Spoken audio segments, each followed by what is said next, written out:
हज़रात मोहतरम, मैं वक्त का बहुत ख्याल करता हूँ और वक्त में ज्यादा नहीं लेता। अब आए मेरे दोस्तों, कुर्सी खिताबत के लिए एक आपके बस्ती के उभरता हुआ मुकर्रिर, नौजवान फाजिल नौजवान और मुकर्रिर भी शान, जिससे मेरी मुराद हजरत मौलाना महताब अल कासमी साहब दामत बरकातुहुम आलिया, मुदर्रिस मदरसा इमदादिया गुगहरा, जिला मुगल सराय चंदौली से मैं इस वक्त गुजारिश करूं कि हजरत वाला तशरीफ लाए और अपने नूरानी इरफानी हक्कानी तकरीर से नमखाबिदा कौम के दिलों को मुनव्वर मुजल्ला फरमाए।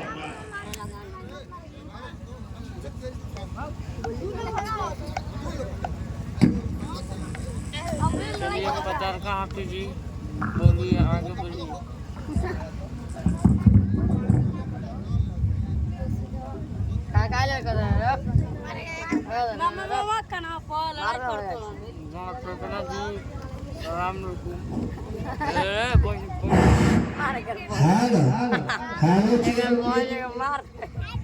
वीडियो में आगे लगा वीडियो में आगे होगा तो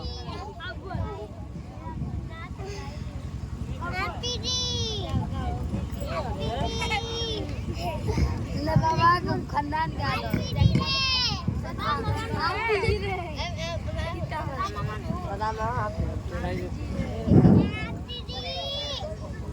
अस्सलामु अलैकुम वरहमतुल्लाहि वबरकातुह।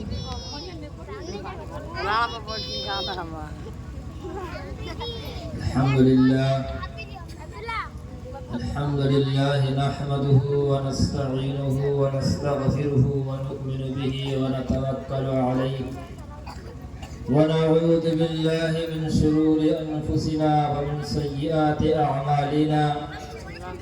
मन यहदिहिल्लाहु फला मुज़िल्ल लहु व मन युज़लिल्हु फला हादिय लहु।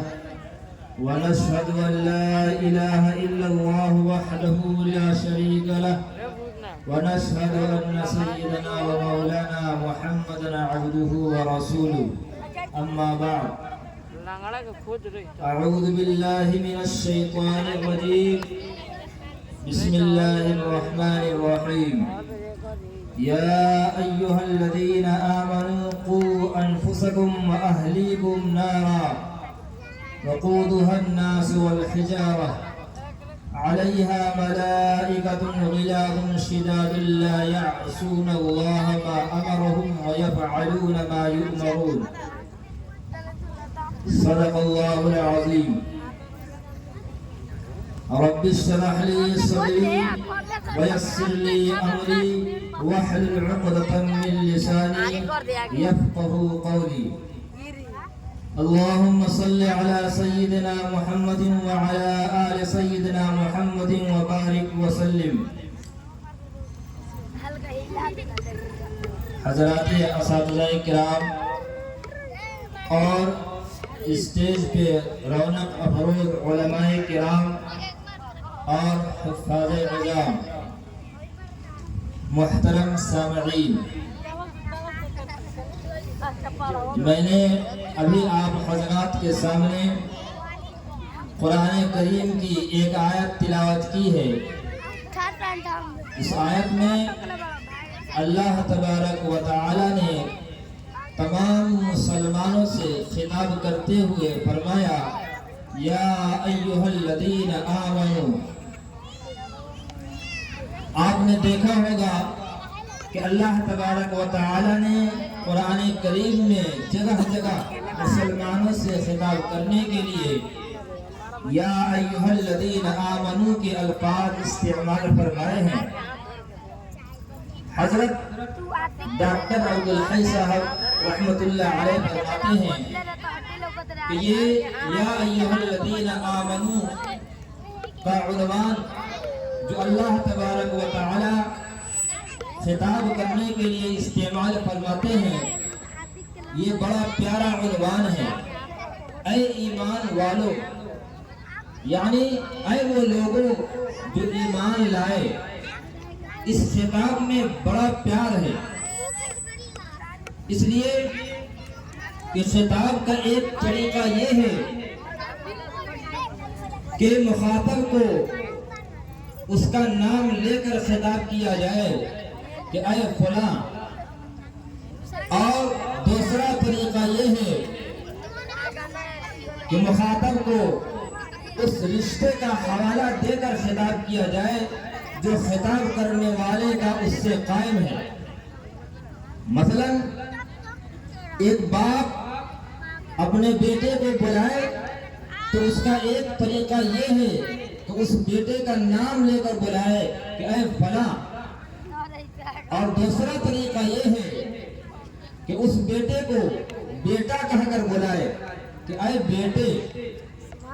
जाहिर है कि बेटा कहकर बुलाने में जो प्यार, जो मोहब्बत, जो शफकत है और सुनने के लिए इसमें जो लुत्फ है वो नाम लेकर बुलाने में नहीं है। इसी तरह से अल्लाह तबारक व तआला ने मुसलमानों को खिताब करते हुए या अय्युहल्लज़ीना आमनू फरमाया। ये ऐसा ही है जैसे कोई बाप अपने बेटे को बेटा कहकर बुलाए।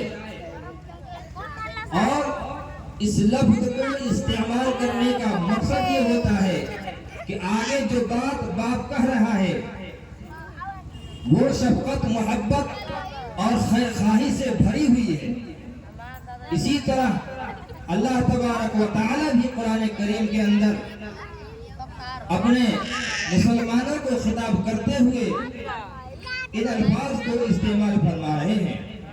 उन्हीं जगहों में से एक जगह ये है या अय्युहल्लज़ीना आमनू क़ू अनफुसकुम व अहलीकुम नारन वक़ूदुहा अन्नास वल हिजारतु अलैहा मलाइकतुन ग़िलाज़ुन शिदादुन ला यअसूनल्लाह मा अमरहुम व यफ़अलून मा यु'मरून। ऐ ईमान वालों, अपने आप को और अपने घर वालों को आग से बचाओ। कैसी आग? आगे उस आग की सिफत बयान फरमाई कि वो ऐसी आग है जिसका ईंधन लकड़ी और कोयले नहीं है बल्कि उसका ईंधन इंसान और पत्थर होंगे।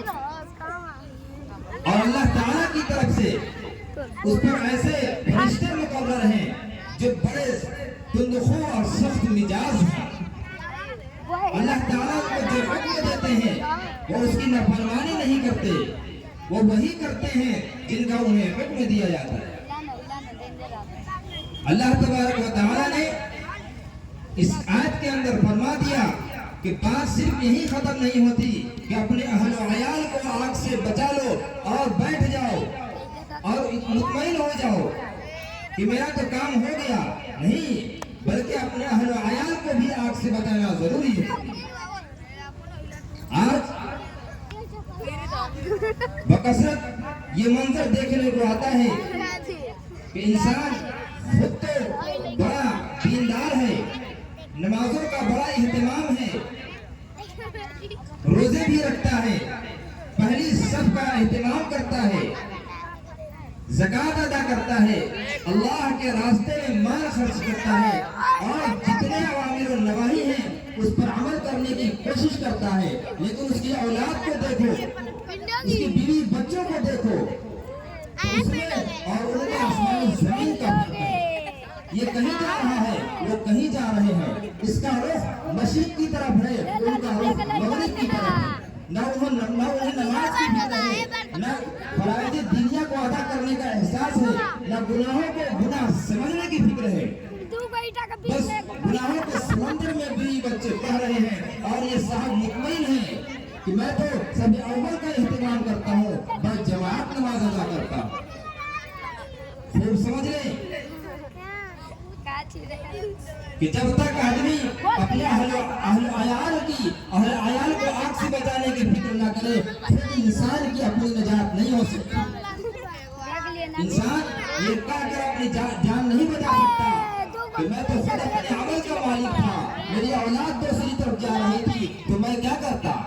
नहीं, इसलिए कि हम खुद उसको बचाने का फरीज़ा हमारे ऊपर आयद होता है। अगर हमसे कोताही होगी तो आखिरत में हमसे उसका मुआवजा होगा। कुरान करीम ने इस आयत के अंदर फरमाया कि अपने आप को और अपने अहल को आग से बचाओ। दर हकीकत इसके अंदर एक इश्काल के जवाब की तरफ इशारा है जो आम तौर पे हमारा दिल के अंदर पैदा होता है कि जब लोगों से कहा जाता है कि अपने बच्चों को दीन की तालीम दो, अपने औलाद को दीन की तरफ बुलाओ, उनको गुनाहों से बचाने की फिक्र करो, तो अक्सर लोग ये जवाब देते हैं कि हम तो अपनी औलाद को दीन की तरफ बुलाने की बड़ी कोशिश करते हैं, लेकिन माहौल और मुआशरा इतना खराब है कि हमने बहुत समझाया लेकिन वो समझते नहीं, तो हम क्या करें। चुनांचे कुरान करीम में कि कुरान करीम की इस आयत के अंदर आग का लफ्ज इस्तेमाल करके उस इश्काल का जवाब दिया कि वैसे तो उसूली तौर पर ये बात ठीक है कि अगर माँ बाप अपने बच्चों को, अपनी औलाद को बेदीनी से बचाने के लिए अपनी तरफ से पूरी कोशिश कर रहे हैं, तो इंशाअल्लाह माँ बाप बड़े जिम्मा होंगे और औलाद के किए का वबाल औलाद पर पड़ेगा। लेकिन देखना ये है कि माँ बाप अपनी औलाद को बेदीनी से बचाने के लिए किस हद तक कोशिश कर रहे हैं, किस दर्जे तक कोशिश कर रहे हैं। अल्लाह तबारक व तआला ने इस आयत के अंदर इरशाद फरमाकर ये इशारा फरमाया कि माँ बाप को अपनी औलाद को आग से, गुनाहों से इस तरह बचाना है जिस तरह उन्हें आग से बचाते हैं। फर्ज करें कि एक बहुत बड़ी आग सुलग रही है जिसके बारे में यकीन है कि अगर कोई उसकी तरफ जाएगा तो जिंदा नहीं बचेगा। अब अगर हमारा नादान बच्चा उस आग को खूबसूरत देखकर उसकी तरफ बढ़ रहा है, तो क्या हम दूर बैठकर उसको नसीहत करने पर इत्तिफा करेंगे और ये कहेंगे कि बेटा उधर मत जाना, वो आग है, उसकी तरफ जाओगे तो जल जाओगे और मर जाओगे। क्या कोई माँ बाप इस बात पर इत्तिफा करेगा कि दूर से बैठकर उसको नसीहत करे और उस नसीहत के बावजूद अगर वो बच्चा आग में चला जाए, तो क्या कोई माँ बाप ये कहकर बड़ी जिम्मा हो सकता है कि हमने तो उसको बहुत समझाया था लेकिन उसने समझा नहीं और वो आग में जल गया, तो हमारी क्या गलती है। दुनिया में कोई माँ बाप ऐसा नहीं है जो ये सोच सके। अगर वो वाकई हकीकी उसके वालिदैन हैं तो उस बच्चे को आग से बचाने के लिए उनकी नींद हराम हो जाएगी, उनकी जिंदगी हराम हो जाएगी, और जब तक उस बच्चे को अपनी गोद में उठाकर उस आग से दूर नहीं ले जाएंगे उस वक्त तक उन्हें चैन नहीं आएगा। अल्लाह तबारक व तआला फरमाते हैं कि दुनिया की इस मामूली सी आग के लिए अपने बच्चे को इस तरह बचाते हो और ज़बानी जगह खर्च पर इत्तिबा नहीं करते, तो जहन्नम की वो आग जिसके हुदूद की निहायत नहीं, दुनिया में जिसका तसव्वुर नहीं किया जा सकता, उससे बचाने के लिए सिर्फ ज़बानी जमा खर्च पर इत्तिबा क्यों करते हो। लिहाजा ये समझना कि हमने उन्हें समझाकर अपना फरीज़ा अदा कर लिया, ये आसानी से कहने की बात नहीं है। आज हमें अपनी औलाद के बारे में हर चीज की फिक्र है, इस बात की फिक्र है कि इसकी तालीम अच्छी हो, इसका करियर अच्छा बन जाए, माहौल में इसका मकाम बड़ा हासिल हो जाए, खाने पीने पहनने का इंतजाम अच्छा हो जाए, लेकिन दीन की फिक्र नहीं है। एक शख्स थे जो बहुत पढ़े लिखे और दीनदार थे, उनके लड़के ने जदीद अंग्रेजी तालीम हासिल की और कहीं उसको अच्छी मुलाजमत मिल गई। एक दिन बड़ी खुशी से कहने लगे कि माशाअल्लाह मेरे बच्चे ने इतना पढ़ लिया और उसको फला जगह जॉब मिल गई, लेकिन थोड़ा सा बेदीन हो गया, लेकिन उसका करियर बहुत बड़ा बन गया।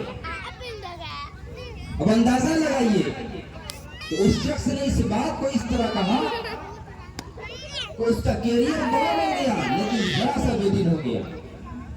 मालूम हुआ कि बेदीन होना कोई बड़ी बात नहीं है।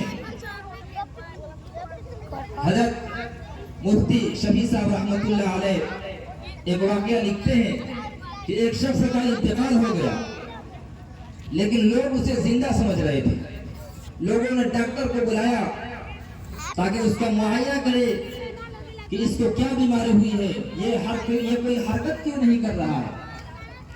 चुनाचे डॉक्टर आया, मुआयना किया, मुआयना करने के बाद उसने बताया कि ये बिल्कुल ठीक ठाक है, इसके जिस्म के तमाम आज़ा सही सालिम है, बस जरा सी जान निकल गई है।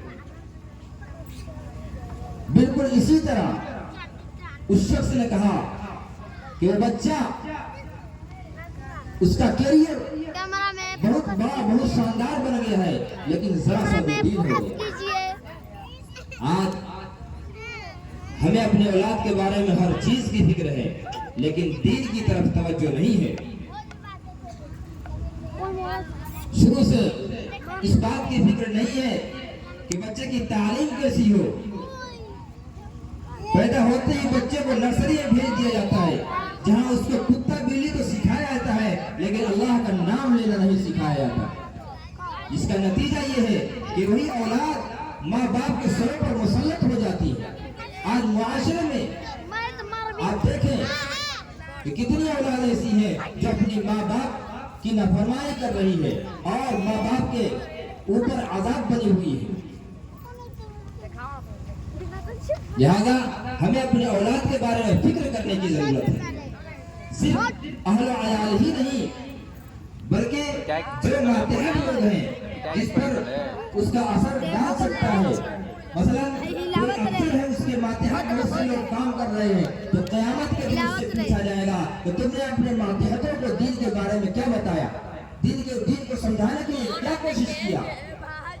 कोई उस्ताद है, उसके बहुत से शागिर्द हैं, उससे क़यामत में पूछेंगे कि तुमने अपने शागिर्दों को दीन की तरफ लाने में क्या मेहनत की। कोई मुस्ताजिर है, उसके मातहती में बहुत से मजदूर मेहनत मजदूरी करते हैं, क़यामत के दिन उस मुस्ताजिर से सवाल होगा कि तुमने अपने मातहतों को दीन की तरफ लाने के लिए क्या कोशिश की थी। हदीस शरीफ के अंदर है, कुल्लुकुम राइन व कुल्लुकुम मसऊलुन अन रइयतिही, तो तुम में से हर एक राई और निगहबान है और उससे उसके रइयत के बारे में सवाल होगा। अल्लाह तबारक व तआला हम सबको अपने बचाने की और उसको दीनी तालीम देने की तौफीक अता फरमाए। अल्लाह ताला हमें दीन की सही तौफीक अता फरमाए। आमीन व आखिर दावाना अल्हम्दुलिल्लाहि रब्बिल आलमीन।